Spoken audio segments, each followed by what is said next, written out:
There's a saying I love. Strength isn't something you can see when you look at someone. True strength isn't measured by what's visible on the outside. It's something deeper, something that reveals itself in the way you face challenges, rise after every fall, and refuse to let life's difficulties defeat you. Sometimes, you might feel like you're just surviving, doing the bare minimum to get through the day. But what you don't realize is that even in those moments, you're showing incredible strength. This kind of strength doesn't come from lifting weights or wearing a brave face. It comes from persistence, resilience, and the quiet determination to keep moving forward even when no one is watching. In today's video, we'll explore 7 signs of inner strength inspired by Stoic philosophy. These are not flashy traits, but essential life skills that define what it means to be truly strong. And most importantly, we'll guide you on how to practice these Stoic lessons in your daily life to find inner peace and lasting balance. If this resonates with you, share it with someone who needs a reminder of their own quiet power. A friend, a loved one, even a coworker. It's a small act that could make a big difference. So, are you ready to recognize and embrace the strength within you? Let's begin. 1. Emotional control. Imagine this. You've spent weeks preparing for an important project. Everything seems to be on track, and then suddenly, something goes wrong. Or perhaps, out of nowhere, someone you trust criticizes you unfairly. What would you do? Most people let emotions take over. They might react with anger, frustration, or even despair. It's natural, isn't it? But reacting in the heat of the moment often leads to regret. Let me tell you a story about my boss. He is not just a leader, but a master of emotional control. I've watched him handle moments of intense pressure with a calm that is almost unshakable. When a project of ours faced an unexpected setback, everyone else panicked. Some blamed circumstances, others blamed each other. But he remained composed. He asked questions, sought solutions, and guided the team with clarity and focus. It wasn't that he didn't feel the stress. He simply chose not to let it control him. This kind of control is not about suppressing emotions, but mastering them. As Marcus Aurelius, a Stoic philosopher, said, "You have power over your mind, not outside events. Realize this, and you will find strength." Emotional control is the ability to focus on what you can change, while letting go of what you can't. It's the calm within the storm, the strength that turns chaos into clarity. Think about it. How often have you spoken words in anger that you wished you could take back? How many decisions made in frustration ended up making things worse? Emotions are powerful, and when unchecked, they can lead us astray. The Stoics understood this deeply. Seneca wrote, "No man is free who is not master of himself." To live freely, you must guide your emotions with reason, not be ruled by them. The path to emotional control begins with small, intentional steps. When frustration or anger rises, pause.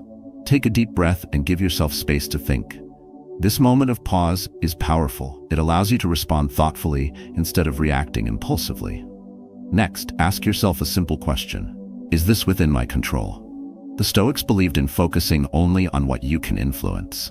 If the answer is no, let it go.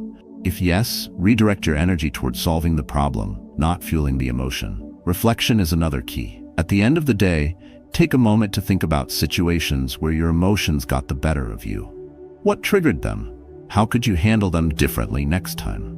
This practice, though simple, builds awareness and resilience over time. Perspective is equally important.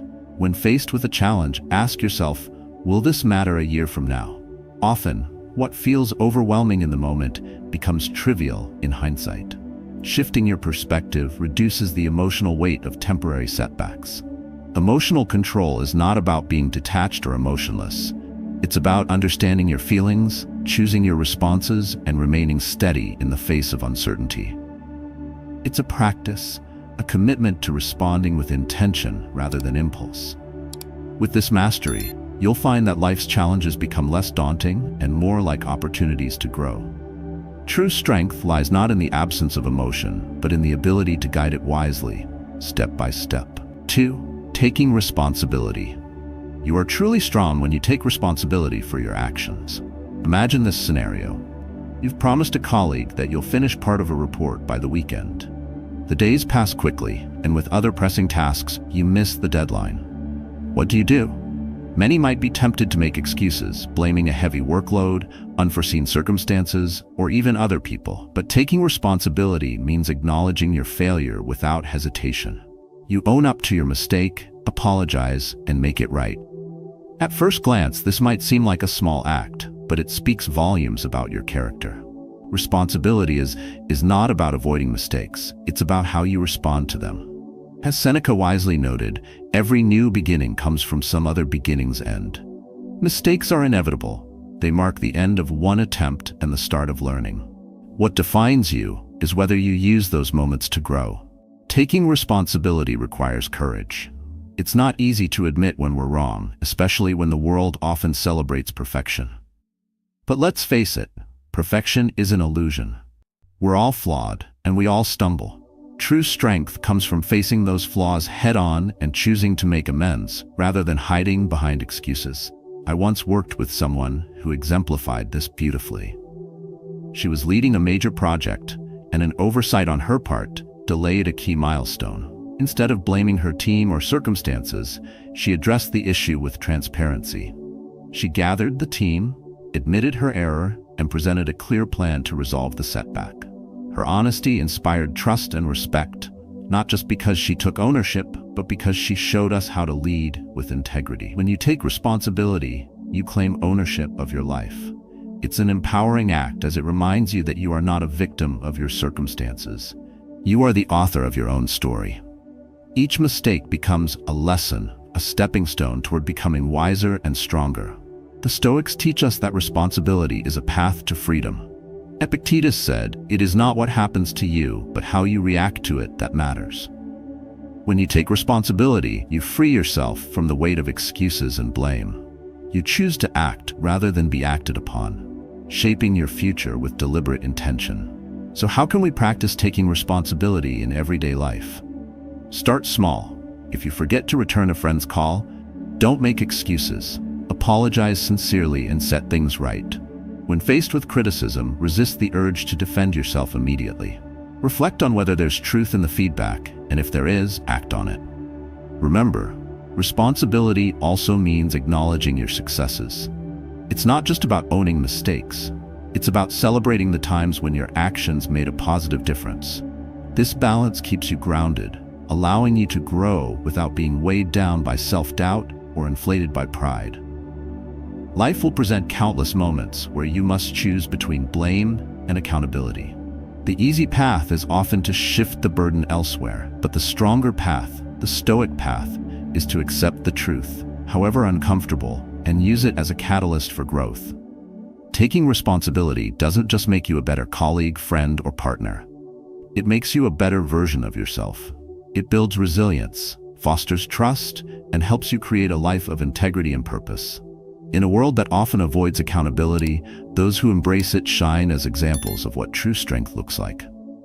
Word by word, action by action, responsibility is the foundation on which greatness is built.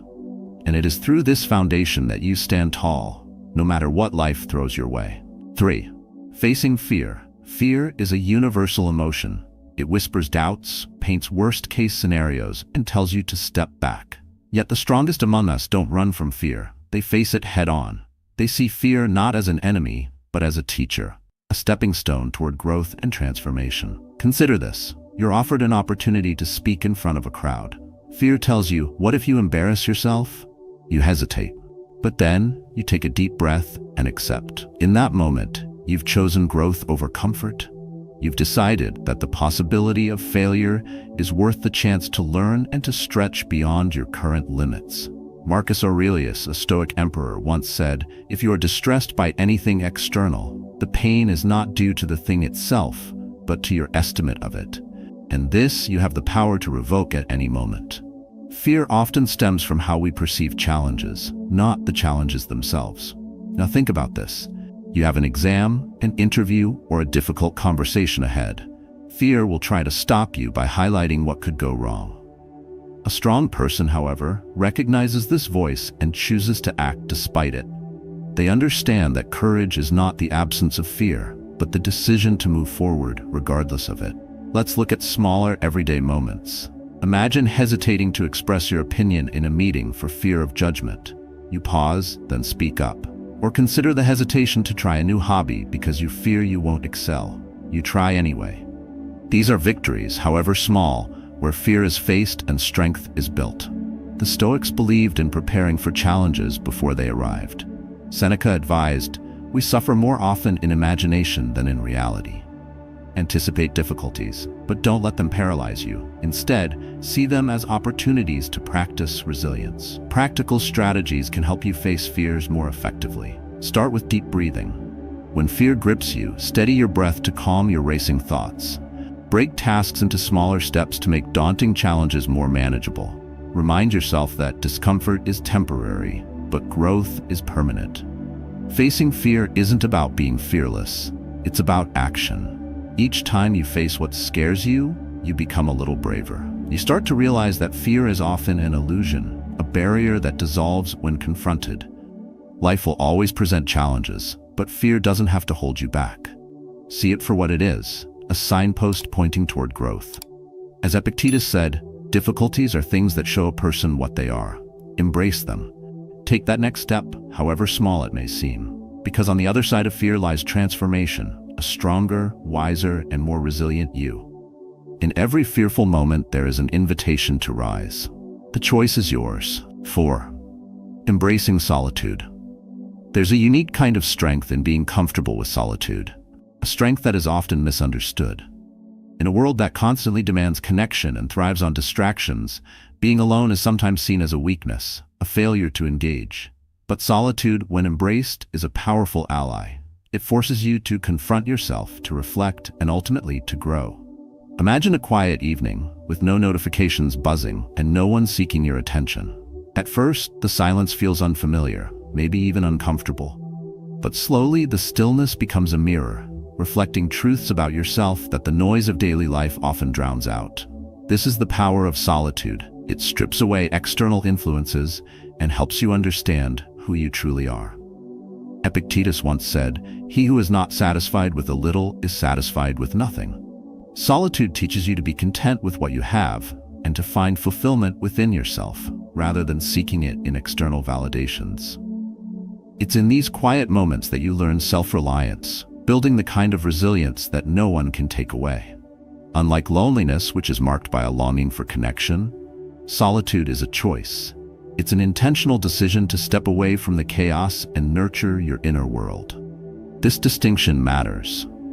Loneliness drains, solitude replenishes. Consider the wisdom of Marcus Aurelius. Nowhere can man find a quieter or more untroubled retreat than in his soul.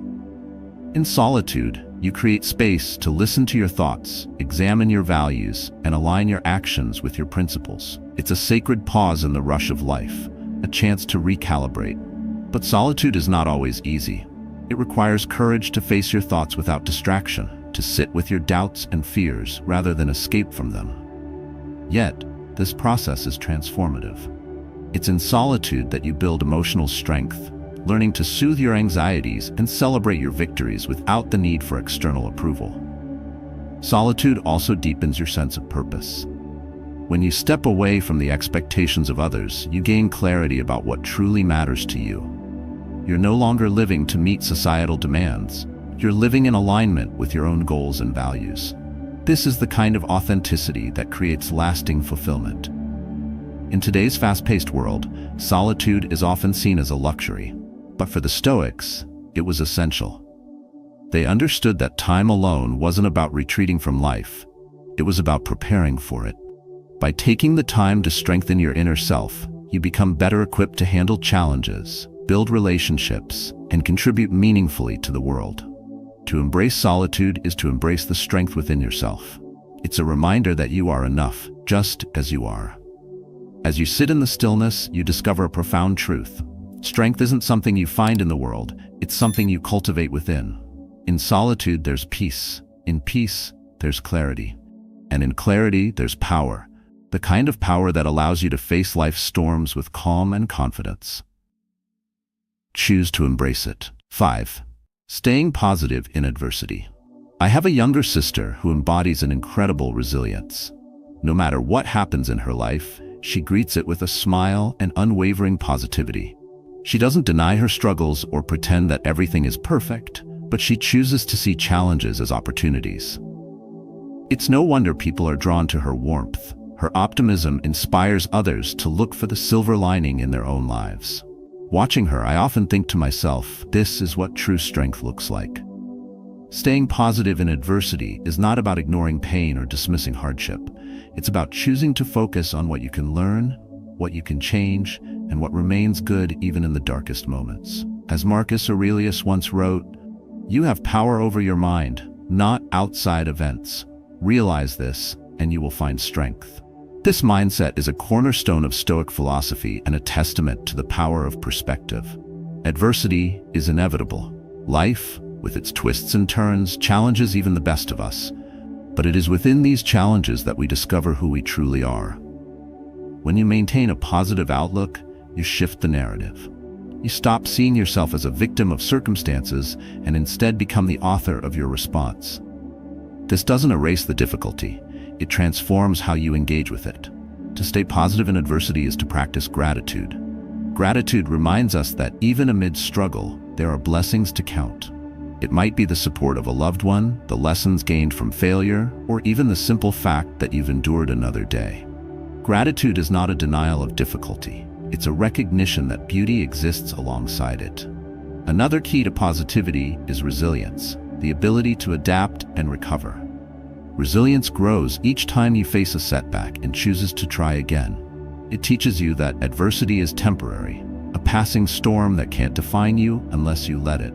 As Seneca said, "A gem cannot be polished without friction, nor a man perfected without trials."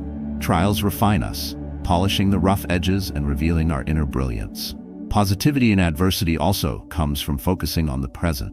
Too often we dwell on what went wrong or fear what might come next.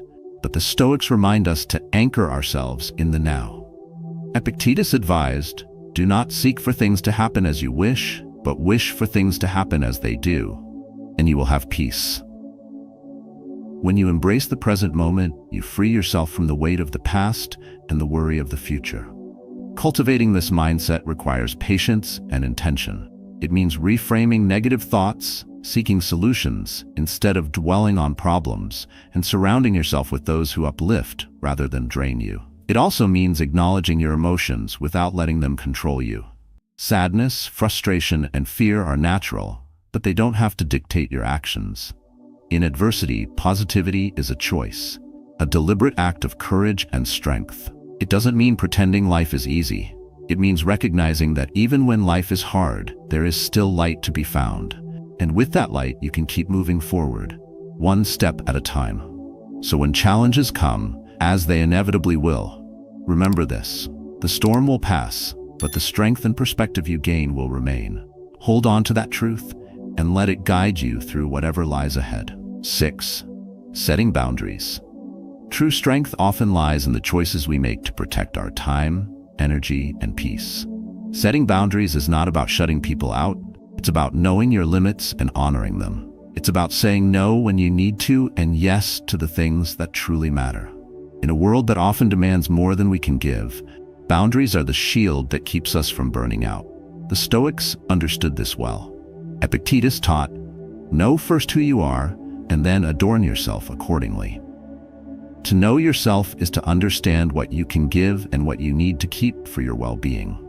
Boundaries are a reflection of that self-awareness. Some might view setting boundaries as selfish, but the truth is, you cannot pour from an empty cup. When you give without limits, you deplete yourself, leaving little for others and even less for yourself. Saying no isn't rejection, it's an act of self-respect. Let me share a story. A close friend of mine once found herself overwhelmed by constant demands from colleagues, friends, and family. She rarely said no, fearing she would disappoint them. Over time, she grew exhausted and resentful. One day, she decided to make a change. She began setting clear boundaries, scheduling personal time, declining commitments she couldn't handle, and communicating her limits with kindness. The transformation was profound. Not only did she feel more energized, but the relationships that mattered most to her grew stronger. Boundaries don't just protect your energy, they also teach others how to respect you. When you set limits, you show the world that you value yourself. And in turn, people learn to value your time and presence. Boundaries also provide clarity. When you know where your limits are, decisions become easier. You no longer waste energy on things that drain you. Instead, you focus on what aligns with your goals and values. Marcus Aurelius advised, "If it is not right, do not do it. If it is not true, do not say it." Boundaries help you live with that kind of clarity and purpose. Practicing this kind of strength requires courage. There will be times when people push back, when they accuse you of being difficult or selfish. But remember, you're not setting boundaries to hurt others. You're setting them to protect yourself. And those who truly care about you will respect your limits, even if they don't always understand them. So how do you begin? Start by identifying what drains your energy and what replenishes it. Take note of the commitments that bring you joy and those that leave you feeling depleted. Then make a plan to prioritize the former and minimize the latter. Communicate your boundaries clearly and with kindness, but stand firm when they're tested. In setting boundaries, you don't just guard your time and energy, you create space for growth, joy, and meaningful connections. You choose what deserves your focus, and in doing so you align your life with your deepest values. The act of setting boundaries is not a wall. It's a doorway to a healthier, more balanced life. It's a declaration that your time and energy are precious and that you are worthy of the peace that comes from protecting them. This quiet strength is what allows you to thrive, no matter the demands of the world around you. 7. Lifting others up. Strength in empowering the community. True strength is not just about overcoming your challenges. It's about using your resilience to inspire and uplift others. A truly strong person doesn't compete to tear others down. They collaborate to build them up. They understand that lifting someone else doesn't diminish their light. It makes it shine even brighter. Think of a time when someone believed in you, even when you doubted yourself. Maybe it was a teacher who encouraged you, a friend who reminded you of your worth, or a mentor who pushed you to aim higher. Their belief in you became the spark you needed to persevere. This is the power of lifting others. When you support someone, you create a ripple effect of strength and confidence that extends far beyond that single moment. The Stoics remind us of the interconnectedness of humanity. Marcus Aurelius wrote, "What brings no benefit to the hive brings none to the bee." When you help others thrive, you enrich not only their lives, but also your own. A community built on mutual support becomes stronger together, weathering challenges that no individual could face alone. But lifting others isn't always about grand gestures. Sometimes it's as simple as listening without judgment or offering words of encouragement. These small acts of kindness can transform someone's day, even their perspective on life. Let me share a story about myself. A few years ago, I worked with someone who was struggling with a critical project. They were overwhelmed, doubting their skills, and unsure how to proceed. Instead of focusing on their challenges, I decided to step in. I sat down with them, offered constructive feedback, and helped break the tasks into manageable steps. Together, we worked through the challenges, refining each detail with care and determination. The result was remarkable. Not only did the project succeed, but it also transformed how my colleague viewed their own capabilities. They gained confidence, and our professional relationship grew stronger, built on mutual trust and respect. That moment taught me something invaluable. Lifting someone else doesn't just help them succeed. It fosters collaboration, strengthens connections, and creates shared victories that uplift everyone involved. The act of lifting others is not self-sacrifice. It's a demonstration of strength and empathy. It requires you to set aside ego and see the potential in others, even when they can't see it themselves. As Epictetus said, "Be helpful to those who are vulnerable, for you may one day find yourself in need of assistance." Supporting others is not only a gift to them, but also a practice of humility and gratitude. Sometimes, lifting others means stepping back and letting them take the spotlight. Strong individuals don't need constant recognition. They find fulfillment in the achievements of those they've supported. This kind of generosity is rare, but it's also transformative. It builds communities where success is shared, not hoarded, and where collaboration replaces competition. To lift others, start with small, intentional actions. Celebrate someone's achievements without envy. Offer encouragement when someone faces a challenge. Share your knowledge and experience freely, knowing that wisdom grows when it is shared. The Stoic perspective reminds us that life is a shared journey. Seneca advised, "No man can live happily who has regard for himself alone and turns everything to his advantage. You must live for your neighbor if you would live for yourself." By lifting others, you create a legacy of strength that extends beyond your own life. Ultimately, lifting others is an expression of your inner strength. It's a commitment to building something greater than yourself, a community where everyone can thrive. As you empower others, you reaffirm your belief in the collective power of humanity, proving that true strength lies not in isolation, but in connection. This is the essence of lifting others, a quiet, powerful act of courage that strengthens bonds, creates opportunities, and leaves a lasting impact. In lifting others, you rise with them. As we draw this journey to a close, remember that strength isn't something you're born with. It's something you cultivate every day. True inner strength lies in mastering emotional control, taking responsibility, facing fears, embracing solitude, staying positive in adversity, setting boundaries, and lifting others. These aren't just signs of resilience. They are practices that shape a fulfilling and meaningful life. Stoic philosophy reminds us that the power to grow stronger lies within our reach. Each moment offers a choice: to react impulsively or respond wisely, to focus on what you can control, and to approach life's challenges with grace and determination. The beauty of these lessons is that they are timeless and universal. They can guide you through the chaos of modern life, offering clarity and peace in even the most trying moments. I encourage you to take these lessons to heart. Practice them daily, even in small ways. When you encounter difficulties, remind yourself that every challenge is an opportunity to grow. When you help someone else rise, you strengthen the community around you. These practices will not only build your resilience, but also inspire those around you to find their quiet strength. And now, I'd love to hear from you. How have you faced adversity? Or how do you practice strength in your daily life? Share your stories in the comments below. Let's learn from and inspire one another. Together, we can grow stronger.